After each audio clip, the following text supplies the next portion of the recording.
Aujourd'hui, vous avez entendu que l'Évangile est un évangile extrêmement hors de notre portée humaine.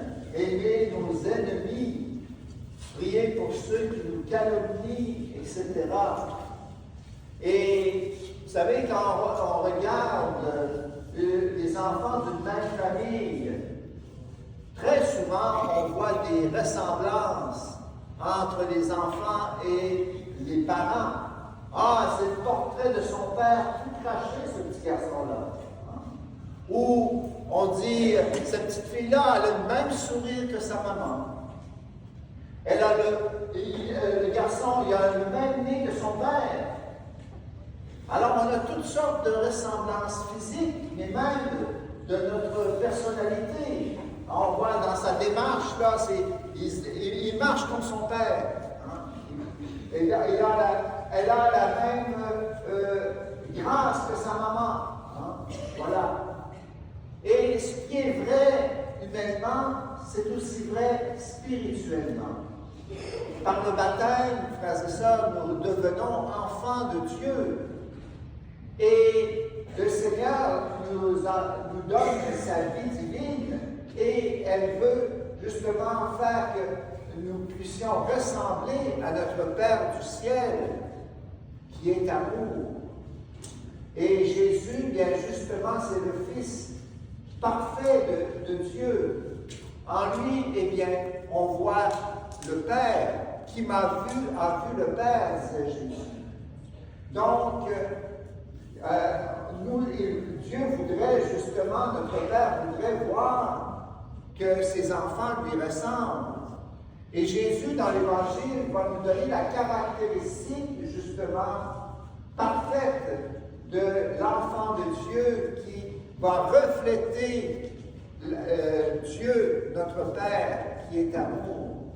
Pas n'importe quel amour, mais l'amour qui va jusqu'à l'amour de l'ennemi. Et cela, bien, on peut comprendre que ça nous effraie un peu, parce que aimer quelqu'un qui t'a fait du mal, qui te déteste, qui a mal parlé de toi, eh bien, c'est impossible à vie humaine. Et c'est justement parce que Dieu veut nous donner son Esprit Saint, son Esprit d'amour, que nous pouvons oser espérer en venir à aimer notre ennemi. Sans l'Esprit Saint, je pense que ce n'est pas possible. Et j'en ai un très bel exemple de quelqu'un qui a pardonné. C'est la famille Dupont. Si vous vous rappelez, ça fait quand même quelques années de ça, mais leur fille cadette, Nathalie, je pense, avait été violée et jetée en bas du pont Jacques-Cartier. Et les parents, eh bien, ont pardonné à l'assassin de leur fille. Pourquoi? Comment? Bien, parce qu'ils faisaient partie d'un groupe de prière charismatique. Et ces gens-là ont pleuré beaucoup, naturellement, la perte de leur fille, mais ils ont su surmonter leur peine et leur désir de vengeance à travers ce don de l'Esprit qui leur a été donné à travers une prière charismatique. Et ils ont même été jusqu'à la prison pour aller justement pardonner de manière, on peut dire, humaine, de manière physique, à cet homme qui avait tué leur fille. Alors ça nous montre la puissance de l'Esprit Saint. Si on le laisse justement nous travailler de l'intérieur, nous deviendrons vraiment capables du plus grand amour.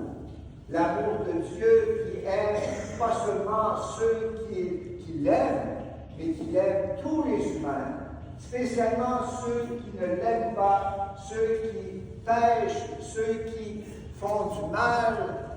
Eh bien, Dieu aime particulièrement ces personnes, ces enfants qui sont égarés.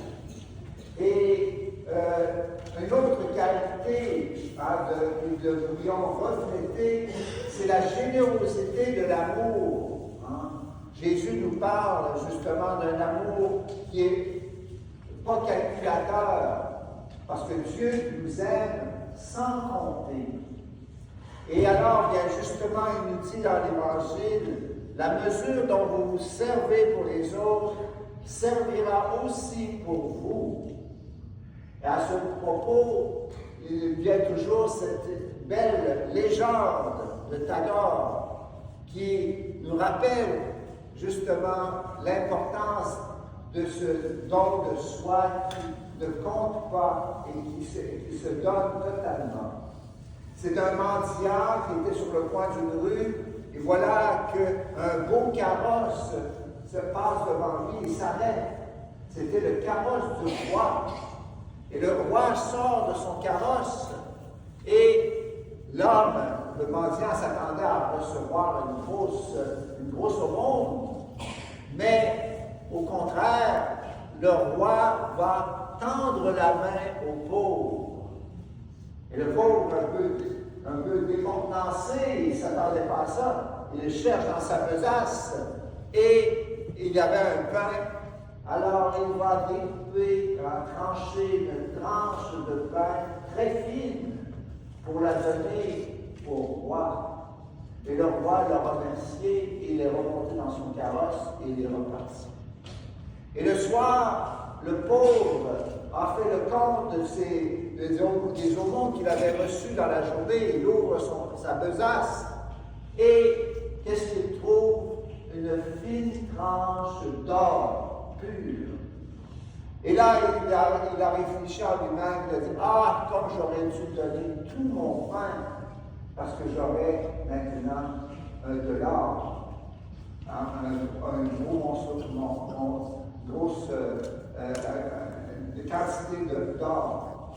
Alors, vous savez, à la messe, quand on vient à la messe, et il nous tend la main, il nous invite à lui donner notre cœur blessé par les calomnies qu'on a pu recevoir des autres, les mauvaises paroles, les mauvaises actions qui nous ont irrités, qui nous ont fait de la peine. Donne-moi ton cœur qui est blessé.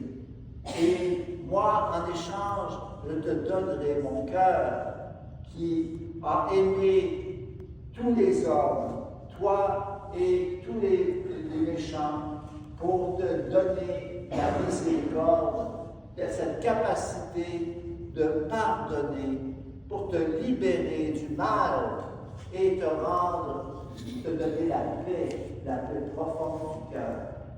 Alors c'est cette grâce que je nous souhaite aujourd'hui de recevoir justement ce don de l'amour de Dieu pour pouvoir être capable d'aimer comme lui et de nous donner la paix et la joie malgré tout le mal qui peut être fait autour de nous, pour que nous soyons vraiment des lumières dans notre monde qui montrent la présence de l'amour de Dieu dans notre monde. Amen.